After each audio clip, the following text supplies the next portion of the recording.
Hello, Namaskar, Vanakkam, welcome to CBSE with Sudhir. Today we are going to do chapter 5 of the science textbook Curiosity, and it is about measurements of length and different kinds of motion. Now, I'm sure many of you, in fact all of you would be familiar with this. This is a scale, a ruler which you have in your geometry box.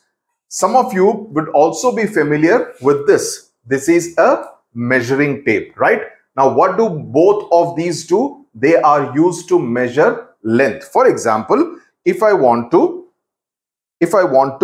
measure my waist, मेरी कमर को waist measure करना है, so I will do this. Okay, I don't know if it's in the frame, but I will do this at my waist and I will be able to. That's what your tailor does, right? आजकल Taylor के पास जाने का जमाना नहीं है, but पुराने जमाने में जब टेलर स्टिच करके देता था, so you would go to the tailor and the tailor would take your measurements as to how much should the length of your sleeve be, how much should be your shoulder, how much is your waist, if you are getting a trouser stitched, how much should be the length, etc, etc. Okay, so that's what we are going to talk about in today's video, the measurement of length and different kinds of motion. Interesting chapter है, थोड़ा लंबा है, लेकिन मजा आएगा पढ़ने में, समझने में. ज्यादा मुश्किल चैप्टर नहीं है. So it starts with a story. In fact, इसमें काफी कहानियां हैं, तो थोड़ा अंग्रेजी वाला फील भी आएगा. Okay, so Deepa is a curious 11-year-old girl, lives in a town in Haryana. The new school has started, so she's wearing the uniform. I'm sure many of your school uniform would also be a little similar, right? So she has grown taller because she has been promoted to the next class. So her mother takes her to a cloth shop. She asks for a 2-meter cloth piece. 2 metre का cloth piece जिससे कि दीपा का uniform stitch हो सके, right? The shopkeeper measures the cloth using a metal measuring rod. Okay, then the tailor takes her measurement using a flexible measuring tape. Now जहां तक कपड़े का सवाल है, वो इससे भी मेजर हो सकता है, इससे जो लंबा आता है उससे भी मेजर हो सकता है.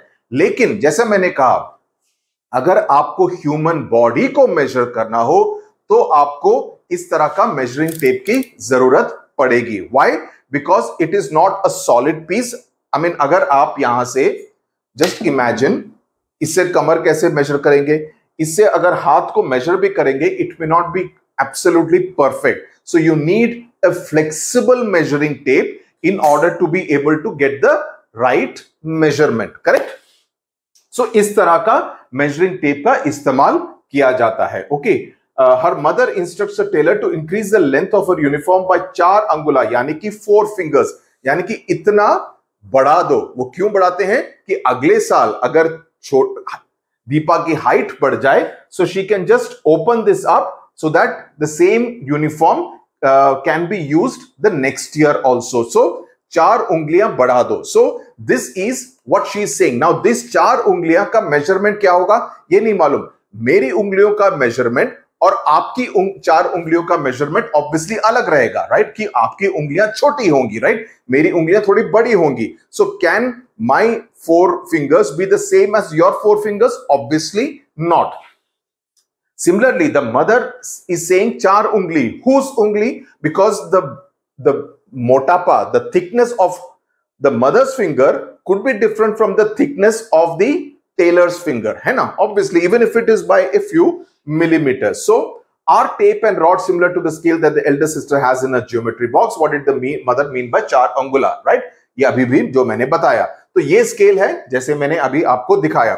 So Deepa shares her experience with her school friends Anish, Hardeep, Padma, Tasneem, and this leads to a discussion among them. So ये है 5 दोस्त. Okay, very nice. Figures काफी अच्छे बनाए हैं. Okay. Now Hardeep says, I have seen my grandmother measuring cloth by the length of her arm. Agar I don't know, I'm sure children in South India, especially Tamil Nadu, would be familiar, even Kerala. How do you, when you buy flowers, okay, Mallipu, jisko bolte hain, the white flowers with a beautiful smell, fragrance.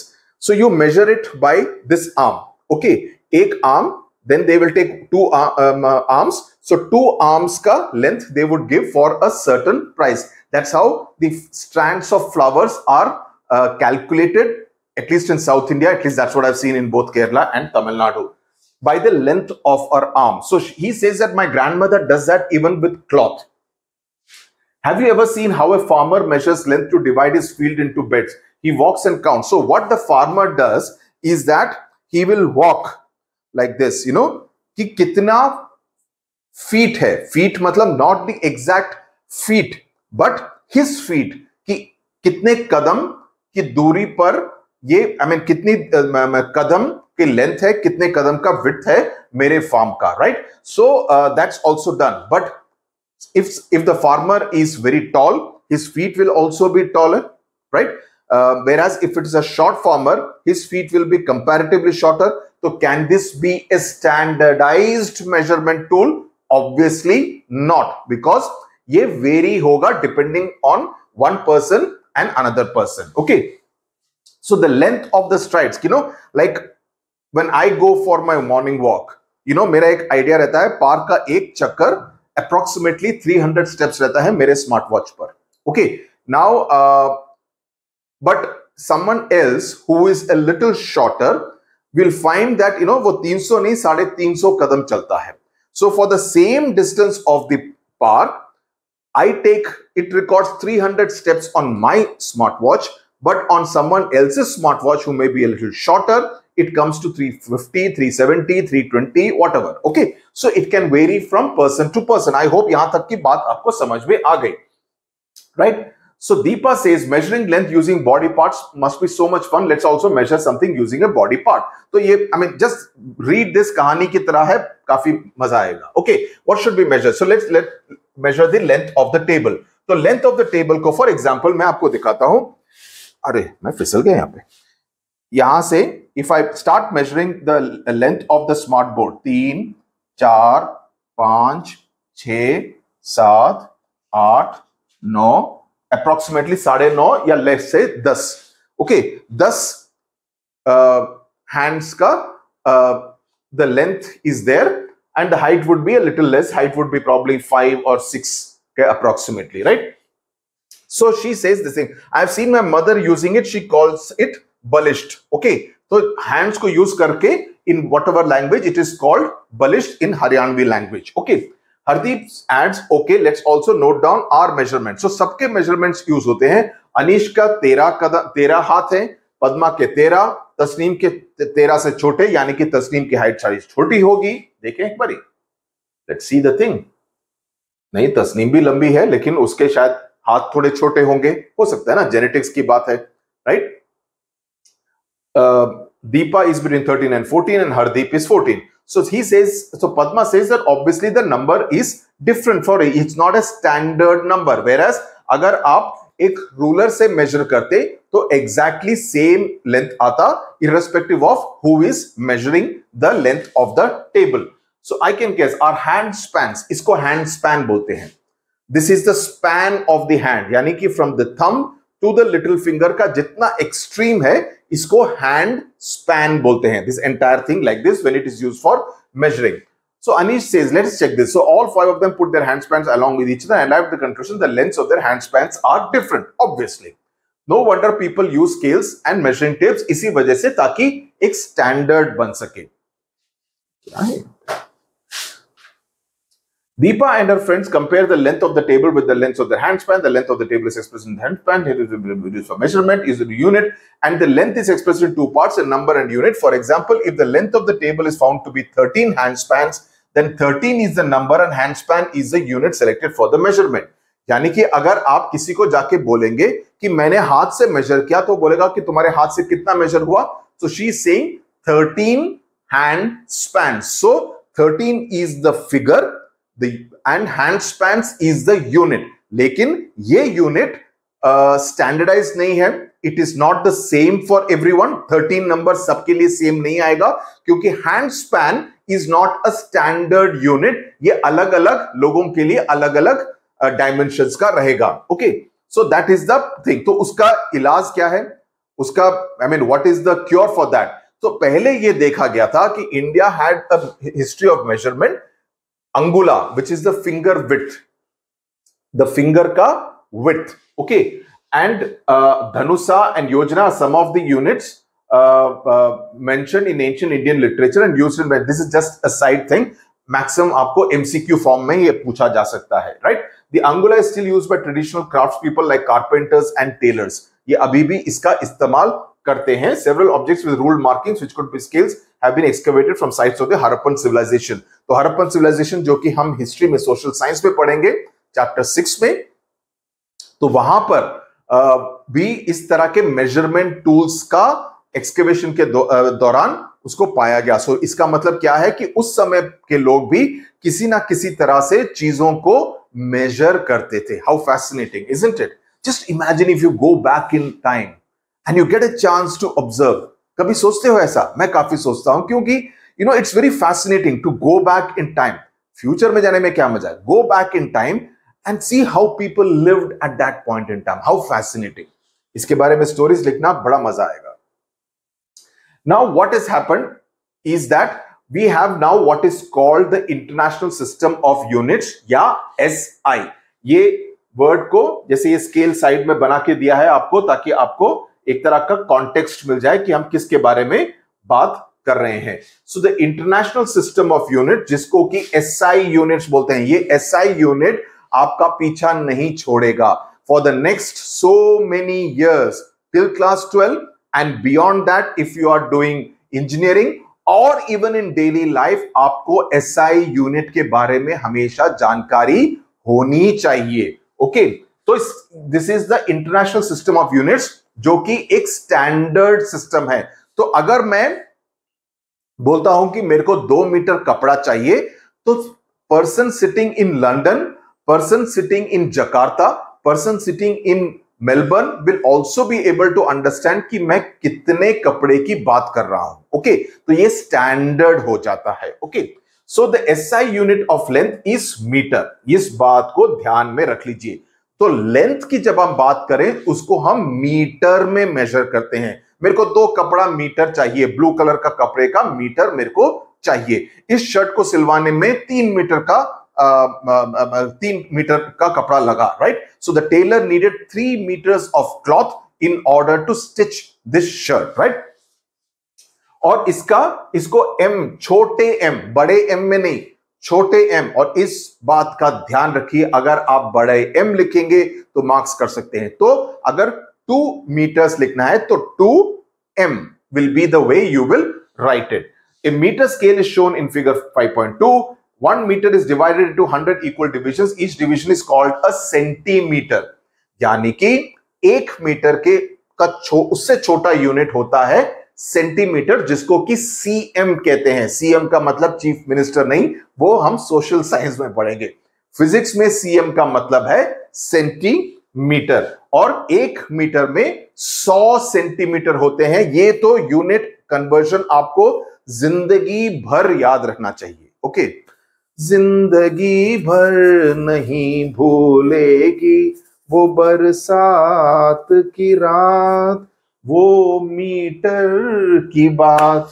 Okay, सुर बिगड़ गया.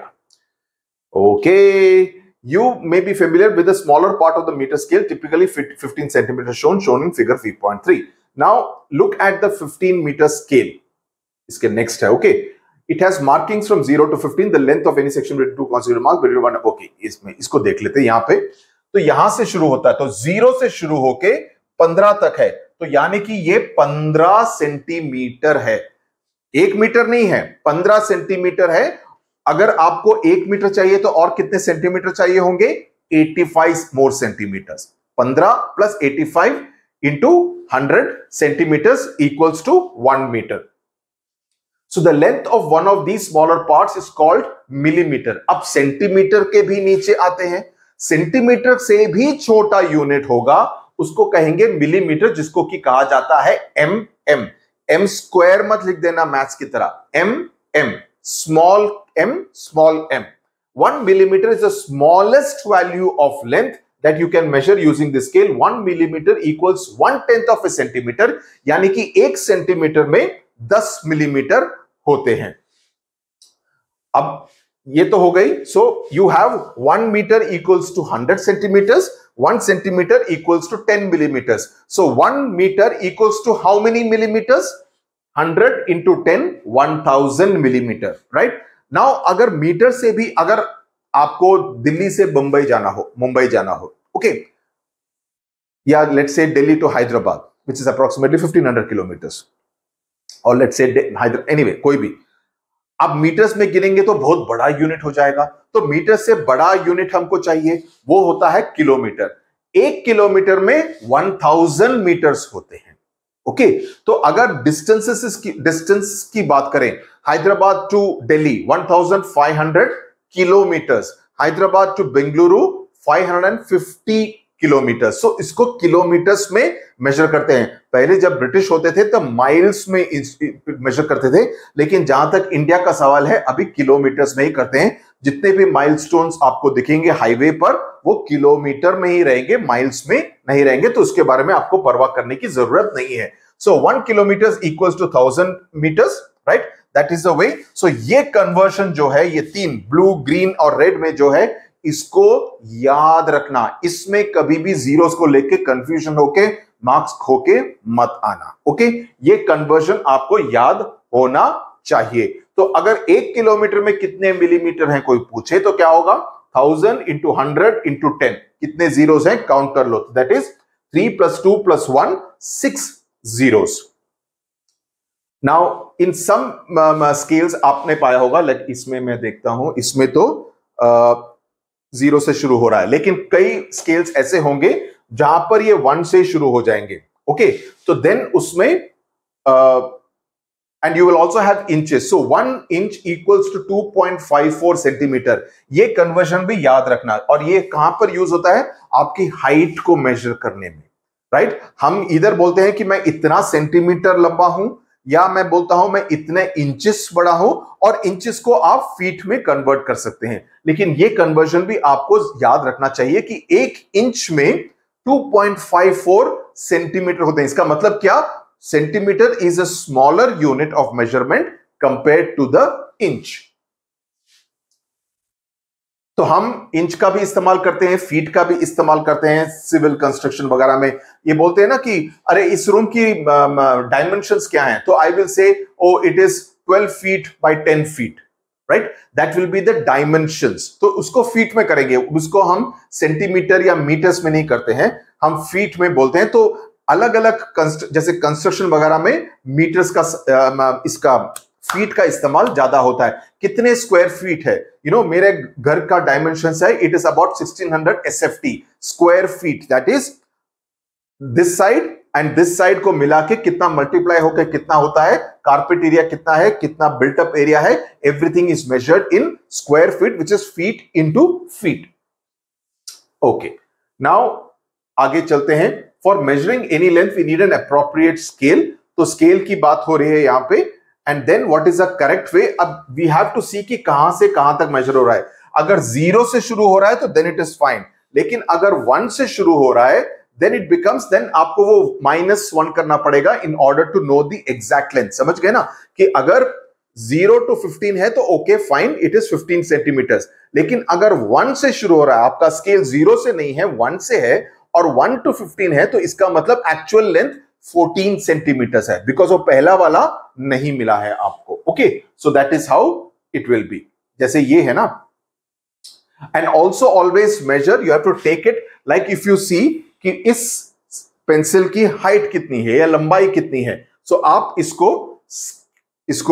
Scale के ऊपर रखेंगे exactly at the bottom, और इसको वहां तक मेजर करेंगे, और इसका हो गया ऑलमोस्ट 15 सेंटीमीटर, 14.7 सेंटीमीटर इसकी लंबाई है till the exact tip of the pencil, जैसे यहां पर है। और इसको यहां पर बी पोजीशन पे, आपकी आंख यहां पर होनी चाहिए ताकि आप उसका मेजरमेंट को एग्जैक्टली देख पाए, ओके। अभी जैसे मैंने आपको कहा ना, ये 1 सेंटीमीटर से शुरू हो रहा है। कई बार ऐसा होता है कि स्केल टूट जाता है ना, स्केल टूट जाता है और 0 से नहीं रहता है। तो आप 1 से लेकर यहां पर आप 10 से थोड़ा सा आगे है, 10.4 पर है, लेकिन 10.4 -1 करेंगे तो ये 9.4 सेंटीमीटर हो जाएगा। समझ में आ गया? I hope it is clear till here, okay. Now how do visually challenged students major length? Because वो उनका रेज्ड होता है, तो वो अपनी उंगलियों से उसको फील करके उसको गिन सकते हैं. So that's how, just like Braille में होता है, the script is a little raise so that उसको फील करके they can read it. Similarly for measurements also they can feel it and measure something. Now आगे चलते हैं. These are all some of the things for how to measure it. You can measure a comb, a pen, a pencil, जैसे मैंने अभी दिखाया, an eraser, and major there length, और उसको आप लिखिए यहां पर. ओके, ये सब बेसिकली हाँ, ये इस बात का ध्यान रहे कि आप लिखें 7 सेंटीमीटर्स, 2 मिलीमीटर. तो आपको यूनिट लिखना. अगर आप यूनिट नहीं लिखेंगे, सिर्फ 7 लिख के रख देंगे, वो सोचता रहेगा, आपका टीचर सोचते रहेंगे ये मीटर की बात कर रहा है, किलोमीटर की बात कर रहा है, सेंटीमीटर की बात कर रहा है, मिलीमीटर की बात कर रहा है, किसको मालूम. तो सस्पेंस में मत छोड़ो. ओके, सस्पेंस मत क्रिएट करो, सीधा लिखो अगर आपको मार्क्स चाहिए हैं तो. ओके, नाउ ये बात जैसे मैंने कहा, it begins with a lower case letter except at the beginning of the sentence. Okay, so their symbols kilometre, metre, centimetre and millimetre are also written in lower case letters and are never followed by s. KMS लिखने की जरूरत नहीं है. काफी लोग गलती करते हैं कि हैदराबाद से बेंगलुरु का रास्ता 550 किलोमीटर्स है, तो हम सोचते हैं किलोमीटर्स है तो मैं KMS लिखूं. जरूरत नहीं है. KM lower case, capital letters में नहीं लिखना है बंधु. So only full stop is not put. KM के बाद फुल स्टॉप की जरूरत नहीं है अनलेस आप it is at the end of the sentence that the distance between Bengaluru and Hyderabad is 550 kilometer. Sentence खत्म हो रहा है तब फुल स्टॉप डालो. लेकिन इस 550 kilometre and it takes 10 hours to travel the distance, उस केस में किलोमीटर के बाद फुल स्टॉप डालने की जरूरत नहीं है. इन छोटी छोटी बातों का प्लीज आप ध्यान रखिए. ओके, नाउ ये तो हो गई सीधी बात. ओके, सीधी बात, ये गाना है ना शाहिद कपूर का. नाउ अगर आप सोचें कि दिवाली का टाइम है, आपको अपने घर पे दैट फेस्टिव लाइट्स डालनी है, लेकिन आपको ऐसे डालनी है, ये टेढ़ा टेढ़ा हो रहा है 3 दरवाजों के ऊपर. You have to put the illumination like this. अभी इसको आप इस तरह से मेजर कर सकते हैं क्या? नहीं कर सकते हैं. It's not convenient. तो उसमें आपको इस तरह के मेजरिंग टेप की जरूरत पड़ेगी, है ना. तो Anish and his parents fixed electric string lights on the arches of the veranda at their house for celebration at home. तो curved lines इसको कैसे करेंगे? तो इसमें आप एक curved measuring tape, तो इसमें इधर आप टेप का इस्तेमाल कर सकते हैं, या एक दूसरा तरीका है कि आप एक धागा लें, एक थ्रेड लेते हैं, और थ्रेड के साथ आप इसको यहां से लेकर ऐसे फॉर्मेशन में इस पूरे थ्रेड को आप डालते हैं, तो आपको पूरे थ्रेड की लंबाई पता चल जाती है. और फिर उस थ्रेड को आप इस मेजरिंग टेप के अगेंस्ट लगाते हैं, जैसे यहां पर लगाया. ओके, ये मेजरिंग टेप नहीं है, उसको मेजरिंग टेप को लगाते हैं, राइट. और आप मेजरमेंट कर सकते हैं कि आपको 6 मीटर की जरूरत है. आप दुकानदार के पास जा सकते हैं, उसको कह सकते हैं कि मेरे को 6 मीटर लंबाई का इल्यूमिनेटेड लाइट्स चाहिए. दूसरा तरीका यह है कि अगर आपने लाइट्स ऑलरेडी खरीद लिए हैं, तो आप उस धागे को उससे मेजर करके आप उसके बाद उसको फिक्स कर सकते हैं. सो यू हैव बोथ ऑप्शंस, खरीदने से पहले या खरीदने के बाद. तो इसको करने के लिए you need a more flexible way. तो ये इंडियन जुगाड़ है कि कैसे उसको मेजर करते हैं. आपने देखा होगा, अगर आई डोंट नो अगर आपके घर में कभी कंस्ट्रक्शन हुआ, और if you have seen the construction activity anywhere, the brick fellow, the person who is building a wall, he will put one white color ka twine, one dhaga he will put, so that he is able to measure कि कितने से कितनी लंबाई है and whether the height is coming correctly or not. So these are all जुगाड़ in order to ensure कि आप measurement के मामले में गड़बड़ी नहीं करते हैं.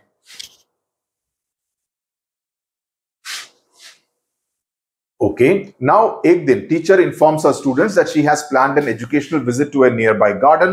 She asks the students to reach there directly. ऐसे जैसे मैंने कहा, इस चैप्टर काफी इंटरेस्टिंग लिखा है क्योंकि काफी सारे इस तरह के एग्जाम्पल्स का इस्तेमाल किया गया है, right? So she asked the students to reach there directly. So Deepa and her friend. So now you see the school is here. The school is here. Deepa का घर बिल्कुल स्कूल के बाजू में है. अनीश का घर भी 2 घर छोड़कर है, लेकिन पद्मा का घर बहुत दूर है. पद्मा का घर, so if you have to talk about the time taken to go from school, from home to school, Deepa takes the least amount of time, well Padma will take the maximum amount of time because इतना दूर है. लेकिन उनको जाना है garden. उनको जाना है गार्डन फॉर एन एक्सकर्शन. एक दिन पिकनिक के लिए वहां पर एजुकेशनल विजिट के लिए जाना है. So obviously Deepa and Anish say that हमारे लिए स्कूल पर मिलना इजी रहेगा, यहां से हम मिलकर जा सकते हैं. लेकिन Padma and Tasneem say that अरे मेरे लिए तो गार्डन पास में है, तो मैं तो वहां पे सीधा पहुंच सकती हूँ. Why should I travel all the way to school and then travel all the way back to the garden, है ना? टाइम वेस्ट होगा. सो वेयरएज हरदीप कहता है कि मुझे कोई फर्क नहीं पड़ता, मेरे लिए ये भी सेम है, ये डिस्टेंस भी सेम है, तो कहां जहां बोलो I will reach there. So it does not make a difference to him whether he should go to the school, assemble at the school, or meet everyone directly at the garden. Now, what does this mean? What does this mean? This essentially means that all of them are correct, but their observations are different. And why are they different? Because they are measuring the distance from their position. तो इसका मतलब यह है कि reference point, जो reference point की हम बात कर रहे हैं, that is different for all the 5 people. Hardeep का रेफरेंस पॉइंट अलग है, दीपा का रेफरेंस पॉइंट अलग है, तस्नीम का रेफरेंस पॉइंट अलग है, अनीश का रेफरेंस पॉइंट अलग है, पद्मा का रेफरेंस पॉइंट अलग है. तो इन पांचों का रेफरेंस पॉइंट अलग अलग है. इसी वजह से they are talking of different distances and उसी की वजह से उनका एंटायर पर्सपेक्टिव, नजरिया अलग अलग है, right? So when distance is stated with respect to a fixed object और point, then this point is called the reference point. यानी कि मैं यहां पर खड़ा हूं, यहां से दरवाजा 6 फीट की दूरी पर है, करेक्ट? मैं यहां पर, मैं और पास में खड़ा हो जाता हूं, यहां से दूसरा लेता हूं, यहां से distance is 4 feet to the door, right? Why? Because the reference point are different. The reference point to the door, which is the destination, is different. It's like this. The distance between, I keep giving the same example, from Hyderabad to Bengaluru is 550 kilometers, right? But there is a place called Kurnool which comes in between, which is 200 kilometers from Hyderabad, okay, towards Bengaluru. So if I am in Kurnool, I will say, no, from the distance from my place to Bengaluru is only 350 kilometers. Why? Because 200 kilometers to already aa gaye na. From Hyderabad, I have to come till Kurnool, which is 200 kilometers. From Kurnool, it's another 350 kilometers. है ना? So the reference points are different. समझ में आ गया? So a few days later, Hardeep tells his friend, let's go to the playground. The sports teacher wants us to help her draw lines with chuna powder. आपने badminton court बनाया है? हमने बनाया है. तो हमारे बैडमिंटन कोर्ट बनाने के, यहाँ पे फिसल क्यों रहा हूं मैं इतना? So जो बैडमिंटन कोर्ट है, तो बैडमिंटन कोर्ट है, उसको उसकी लाइंस बनानी होती है, जहां कहां से आउट जाएगा, डबल्स में, सिंगल्स में रूल्स अलग होते हैं. मैं काफी बैडमिंटन खेलता हूं, ओके, खेला हूं, आजकल नहीं खेला हूं, but I play good badminton. I have in fact even written a book, किसी दिन दिखाऊंगा मैं आपको. अभी दिखाऊं? 1 मिनट रुको.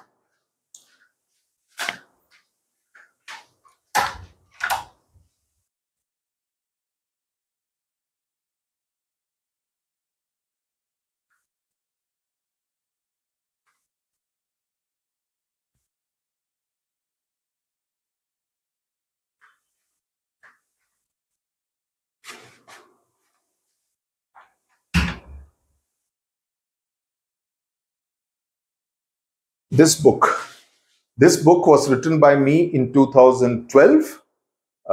This is the biography of badminton player Saina Nehwal. This is about 230 odd pages. तो ये किताब मैंने लिखी थी, ओके. 12 साल हो गए हैं इस किताब को लिखे हुए, बैडमिंटन से याद आया. सो बट यहां पर कबड्डी कोर्ट की बात हो रही है, but it looks like that only, okay. So we used to do it for badminton. So we need a longer measuring tape, so let's take it from the sports room. तो यहां पर जिस तरह से दे आर मेकिंग, बैडमिंटन में भी ऐसा ही होता है, पीछे होता है, साइड में होता है वगैरह। ओके, सो ये रेफरेंस पॉइंट है। इसके हिसाब से they are saying that okay, इसकी लंबाई लेट्स से अप्रोक्सीमेटली, मुझे मालूम नहीं कबड्डी के क्या मेजरमेंट्स होते हैं, लेट्स से 20 मीटर होनी चाहिए अप्रोक्सीमेटली, और ये वाला side should be let's say 15 meters approximately, I am just giving basic thing. तो ये रेफरेंस पॉइंट है। तो इसको इसको इसको इसको इसको इसको सबको मालूम होगा कि कितना रेफरेंस पॉइंट होना चाहिए। ये तो टीचर है, ये 5 स्टूडेंट्स हैं who are making it, so the reference point has been made कि ये रेफरेंस पॉइंट है, तो यहां से 15 मीटर, यहां से 20 मीटर, यहां से फिर 15 मीटर, यहां से फिर 20 मीटर। सो एवरीबडी नोज कि कितना मेजर करना है और कितना लंबाई होनी चाहिए, तो गलतियां नहीं होंगी। लेट्स एज्यूम कि ये लड़की यहां पर रेफरेंस पॉइंट लेके यहां से 15 मीटर करती है, तो सबका मेजरमेंट गड़बड़ हो जाएगा, कबड्डी के बजाय खो खो हो जाएगा, है ना। So you have to be careful with that. So the reference point is important. When you travel on the national highway, you would have seen these kind of milestones. इसका मतलब क्या है कि दिल्ली यहां से 70 किलोमीटर दूर है, that is Delhi is at it, I still have to travel 70 more kilometers in order to reach Delhi. So these kind of, in fact, when I used to travel a lot. So whenever I used to travel in the night, and just to kind of, let my family know that, okay, so every 1 hour, I would keep saying, you see a milestone and say, okay, Hyderabad is 100 kilometers from here. You travel more, Hyderabad is another 50 kilometers from here. So that, it's a very strange thing, but, God forbid, kuch galat kuch ho jaye, something happens when you're traveling.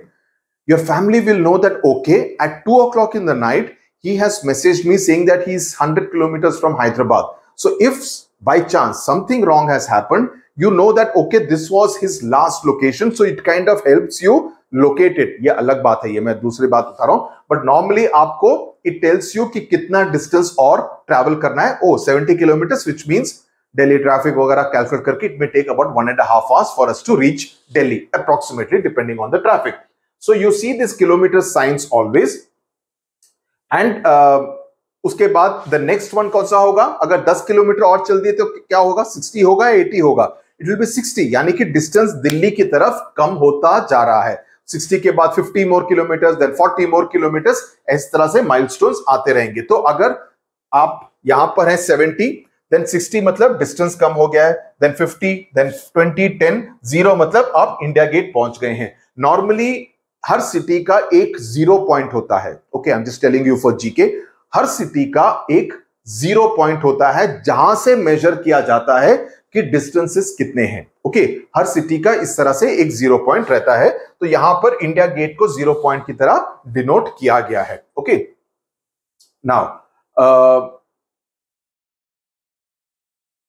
Now ये दूसरी चीज है कि जब movement होती रहे तो क्या रेफरेंस पॉइंट चेंज होता है? No, reference point is a fixed point. Reference point, इसका एक एग्जांपल देते हैं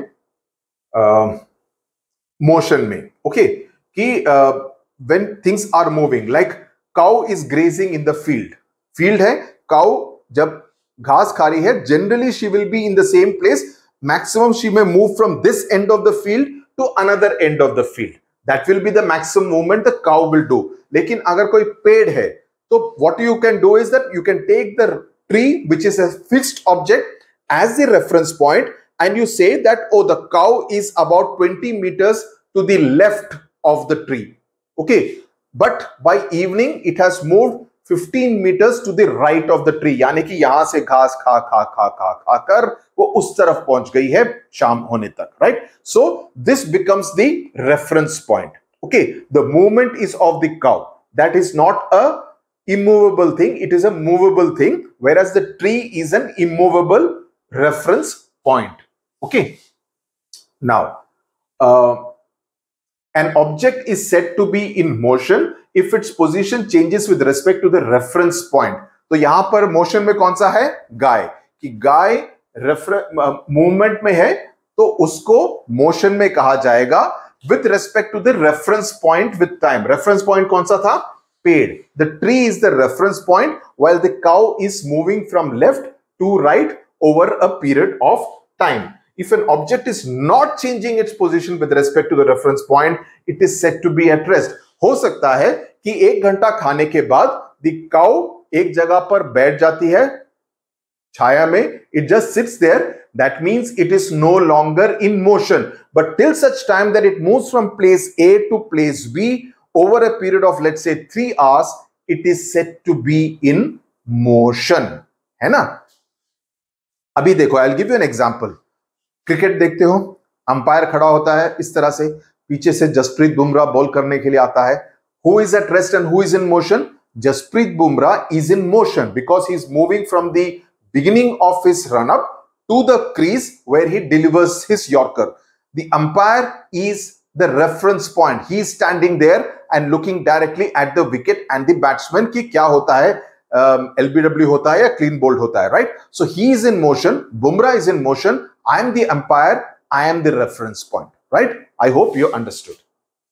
I'll keep giving you a lot of examples of cricket because मेरे को cricket sports का generally काफी शौक है. मैं गाने भी गाऊंगा, so please bear with me. यहां पर ऐसे ही चलेगा. Okay? Now ये अच्छा example है. आप बस में सवारी कर रहे हैं. Now बस में आपको सीट मिल गई, आप बैठ जाते हैं. Are you in motion or are you a reference point? You are at rest, but the vehicle in which you are moving is in motion. Interesting, no? तो आप देखते हैं कि आप अपने स्कूल से घर की तरफ जा रहे हैं स्कूल बस में. So that means आप स्कूल से 1 किलोमीटर दूरी पर आ गए, 1.5 kilometers, 2 kilometers, 3 kilometers, and then you reach home and you get off the bus, right? So, but all this time you were sitting. So you can say that, but I was at rest. But I have moved from place A to place B even though I am at rest. ये कैसे हो गया? That's because the body in which you were sitting, that was in motion. So in reference to that reference point of the school, it has moved. And while it has moved, it has carried you with it and transported you from place A to place B. Understood? So Deepa looked around in her bus and noticed that all the passengers were seated. She looked around again after a minute and found them still occupying their seats. She wondered, are they moving? जो मैंने अभी आपसे पूछा कि क्या वो movement में है या स्टेशनरी है. She concluded that the position of the passengers was not changing with time. Passenger ऐसा नहीं है कि हर 200 मीटर के बाद पिछले वाली सीट से आगे आ जाता है, फिर आगे आ जाता है, ऐसा नहीं कर रहा है. मूवमेंट के लिए वो ऐसा नहीं कर रहा है. अभी आप एग्जांपल लो, आप वंदे भारत ट्रेन में जा रहे हैं, आपको जल्दी पहुंचना है. क्या आप सबसे लास्ट कोच में हैं, आप लास्ट कोच से आगे आगे भागते भागते भागते भागते नेक्स्ट कोच से नेक्स्ट कोच से नेक्स्ट कोच से जाते रहेंगे, तो क्या आप अपना डेस्टिनेशन जल्दी पहुंच पाएंगे? आप बोलेंगे कि क्या बेवकूफी वाली बात है. ऐसा तो नहीं होगा ना. You are not going to reach the destination faster by running inside the train. It will not help. The train as a unit is going to take you from place A to place B. Running inside that train is not going to help you reach faster, है ना? So she says, therefore they were certainly at rest. However, when she looked outside, she felt they were in motion as their positions were changing with respect to things outside, है ना? The reference point is important in deciding whether an object is at rest or in motion. If Deepa considered herself or the bus as the reference point, then passengers were at rest. However, if she considered any object outside the bus, let's like a building as a reference point, then the passengers and the bus were in motion. तो reference point important है. अगर reference point बाहर की कोई building है, इसका मतलब ये सभी लोग बस और उसके पैसेंजर्स मोशन में हैं. लेकिन अगर वो अपने आप को रेफरेंस पॉइंट मानती है या बस को रेफरेंस पॉइंट मानती है, देन पैसेंजर्स उसके अंदर बिल्कुल एक ही जगह पर रेस्ट की पोजीशन पर है. Clear? I hope no doubt still here. Now, suppose you are traveling on a ship. आप जहाज पर जा रहे हैं किसी समंदर में, एक constant speed of let's say 100 kilometers per hour, एक straight line में, तूफान नहीं है, बिल्कुल सीधा चल रहे हैं, कंपास की मदद से नॉर्दर्न डायरेक्शन में जा रहे हैं, right? Suppose there is no window on the ship. Is there any way you can determine whether the ship is moving or stationary? You will not. अगर बिल्कुल काम, जैसे एरोप्लेन पे आप जब जाते हैं, once it takes off, taking off के समय पता चलता है, लेकिन एक बार ऊपर चला जाए ऐसा लगता है कि फ्लाइट तो ऐसी ही बैठी है, बिकॉज वो मूवमेंट का, उतनी स्पीड की मूवमेंट का पता नहीं चलता, because it is in between the clouds. So you can not really make out unless you come a little lower, because उस हाइट पे पता नहीं चलता है that you are traveling, that the aircraft is flying at a very very high speed, right? All those things we will learn in higher classes. Okay, now अभी यहां तक हो गया मेजरमेंट का. आई होप मेजरमेंट को लेकर अभी आपके मन में कोई डाउट नहीं है. Now we will go into types of motion, और ये टाइप्स ऑफ मोशन काफी इंटरेस्टिंग रहेगा, बिकॉज ये इट्स ऑल इन्वॉल्व्स अबाउट रोज की जिंदगी के बारे में. ओके, नाउ आप एक पेड़ के नीचे खड़े हैं, पेड़ से नारियल गिरा, सर पे गिरा, टपांग, इतना बड़ा बम्प हो जाएगा. ओके, एप्पल गिरा, आम गिरा, कैसे गिरता है? अगर आम यहां पर है, does it fall straight like this और does it fall like that? कैसे होगा? अनलेस आप पत्थर मार रहे हैं तोड़ने के लिए, एंड वो इंपैक्ट की वजह से आम can go and fall there, but otherwise अपने आप राइप होके आम गिरेगा तो it will fall in a straight line. Yes or no? Right? Now, when an orange drops from the tree, does it move in a straight line? Have you seen the Republic Day parade? Recall the march past, where everybody will be moving in a straight line, so that a coordination banta hai between the hands and the feet. है ना?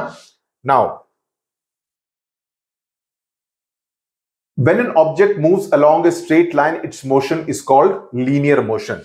कि आप किसी चीज को drop करते हैं, इसको ड्रॉप करूं सोच रहा हूं मैं, इसको ड्रॉप करूं तो बहुत भारी नुकसान होगा, तो इसको ड्रॉप नहीं करूंगा. यहां पर कहां पे इरेजर? ओके, कुछ नहीं मिला. हाँ, तो ये एक पेन का ढक्कन है. ओके, इस ढक्कन को मैं नीचे डालता हूं. It has fallen in a straight line. Okay, it has fallen in a straight line like this. Your mother tells you to push the cupboard from one end of the room to the other. तो आप कैसे push करेंगे? ऐसे push करेंगे. पुल करने में ज्यादा शक्ति लगेगी. ऐसे पुश करेंगे, so it is moving in a linear motion. Similarly, कोई भी फ्रूट नीचे गिरता है, मार्च पास्ट कर रहे हैं, so they are all moving in a straight line. So when you are talking about moving in a straight line, it is called linear motion. But क्या हमेशा चीजें लीनियर मोशन में जाती हैं?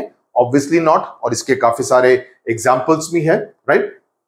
मैं ये करना चाहता था, लेकिन मुझे लगा कि वो धागा टूट जाएगा तो कहीं जाके लगेगा. Okay, so I did not make that. So what happens is that आपके पास एक धागा लीजिए और उस धागे के साथ किसी चीज को बांध दीजिए. कुछ भी हो सकता है, आलू, बॉल, कुछ भी. For example, if I had taken something like this stress ball, और इसको मैं बांध देता tightly with a thread. Let's say the thread is about 2 meters long और 2 feet और अबाउट 4 feet लॉन्ग. ओके, और इसको मैं ऐसे ऐसे घुमाता, ऐसे ऐसे घुमाता रहता. What is happening?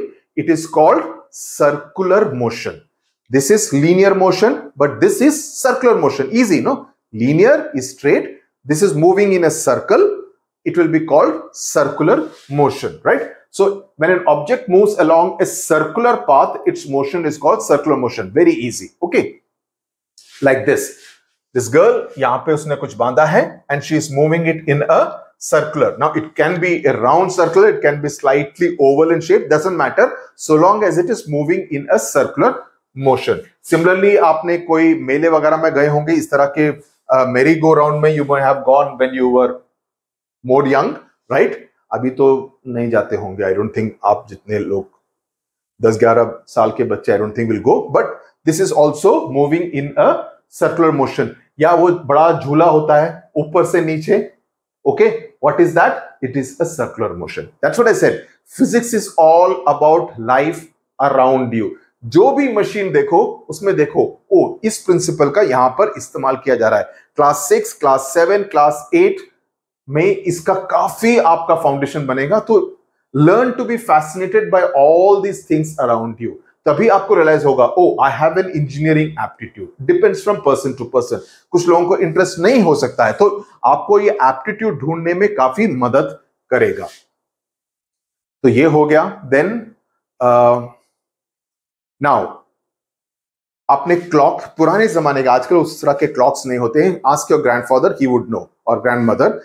क्लॉक का जो पेंडुलम होता है, पहले होता था ऊपर डायल्स होते थे, नीचे पेंडुलम होता था। पेंडुलम ऐसे ऐसे स्विंग होगा, टक टक टक टक टक टक। पुराने जमाने में फिर उसको चाबी देनी पड़ती थी, वो 4 दिन 5 दिन बाद स्लो हो जाता था, तो उसको चाबी देनी पड़ती थी। आजकल तो ऐसे क्लॉक्स ही नहीं आ रहे हैं, टक टक टक टक। सो दिस इज, और if you tie this ball with a thread, okay, with a thread like this, and I move it like this, not circular, यहां तक लेके आऊं, यहां तक, यहां तक, यहां तक, यहां तक, यहां तक, या जैसे at my parents' place there is a swing, okay, I sit on the swing, I move forward, I move back, I move forward, I move back, okay, इस तरह का swing, okay, रहता है। This is called oscillatory motion. When an object moves to and fro from some fixed position, so the position is fixed, वो swing का ऊपर छत पर, I mean on the ceiling, it is fixed with a rod, so it is helping it move from this position to this position. It moves ahead, comes back to same position, moves back with the same momentum, it keeps moving up to and fro like this, like आपने garden में खेले होंगे, right? इस तरह का swing, you move back, you move this thing. So in this particular kind of space, it is moving front and back. Similarly, ये इधर आता है, इधर जाता है, इधर आता है, इधर जाता है. This is called oscillatory motion. तो हमने 3 पढ़ लिए: linear motion, circular motion, oscillatory motion. Okay? I hope all this is clear with the help of examples. This chapter, I thought they had written it very well in CRT. Okay, now you do one thing.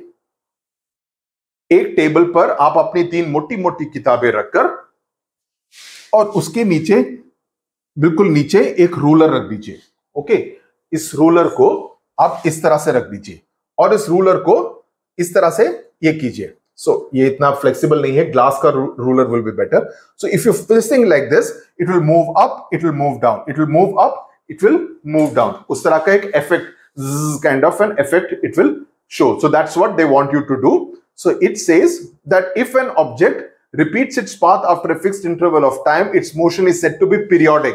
यानी कि वो उसी जगह पर, it's like let's say चौकीदार, रात को चौकीदार जागते रहो करके he will keep going. He will move from street 1, from left side to the end of the street. Then he will come like this. He will come on street number 2 from right side to left. Then he will again go back. Again this thing. So the same 2 गलियों का चक्कर he will keep on making for through the night, so that he can ensure that thieves don't come into that particular locality. है ना? तो that will be called a periodic motion. So when it's said to be periodic, when an object is in circular motion, it moves around the circular path again and again. An object in oscillatory motion also repeats motion.